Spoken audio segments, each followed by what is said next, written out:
Welcome back to Canyonside Chats. I'm State Senator Rebecca Rios, and today with me is my colleague Lela Alston from Phoenix, and she's going to be talking about homelessness, which is one of the Democratic priorities in this year's budget. Good afternoon. Good afternoon, Representative Senator Rios. Can you tell us about homelessness in Arizona? Well, I can.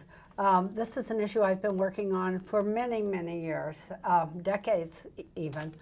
And unfortunately, there are thousands of individuals who are homeless in Arizona, including young people, including families, including the elderly. In fact, the elderly is the highest, fastest growing population of homeless people in Arizona.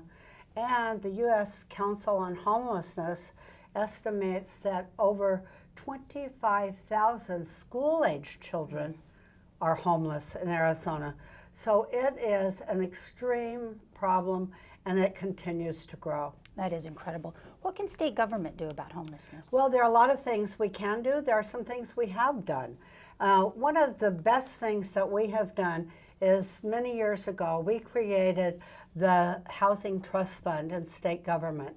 And it receives money both from the state and from federal funds and works to put those grants out there to our communities where they feel they can do the most good in alleviating homelessness issues.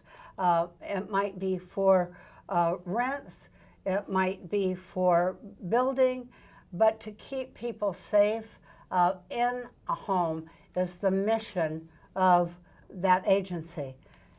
And unfortunately, we have underfunded or decreased funding of that agency in an extreme manner that goes back to the recession. Before the recession, we had a large percentage of the unclaimed property going into the Homeless Trust Fund. At the time of the recession, it was cut down to $2.5 million. And that's where it's leveled out at.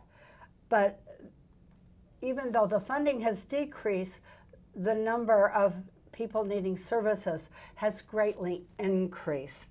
And what we're hoping as Democrats in our budget is to put a sizable investment into working with other partners in our community to decrease the number of people and kids without homes. Okay, and you mentioned other partners because I know there have been nonprofits that have been doing this work for a long time. Clearly, it's an issue that is probably too large to expect only nonprofits to address. Can you tell us a little about that? The nonprofits are wonderful, and they've done a lot of great work in this area. But even the nonprofits rely on the Housing Trust Fund as part of the mix to make their operations work. And to be quite frank about it, we can no longer depend on nonprofits as we had in the past to solve so many of our community issues because we've over-depended on them. And now they're just tapped out. There's just not enough resources for them to continue the work that they've been able to do for many years. So we need to add those resources so they're able to continue their work.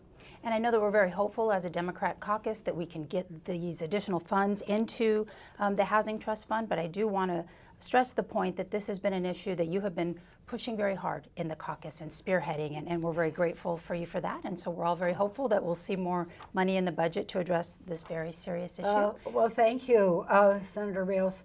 I think occasionally I'm being seen as very obstinate by my colleagues, but that's okay. For good reasons. Because I think it is an issue that we just have to address.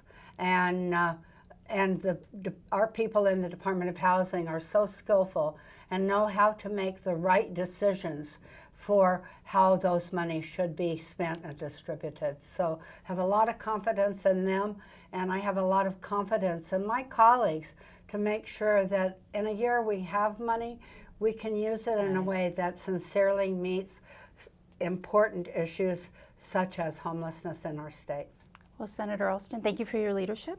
And thank you all for joining us for another episode of Canyonside Chats, and we will be back at you next week. Thank you.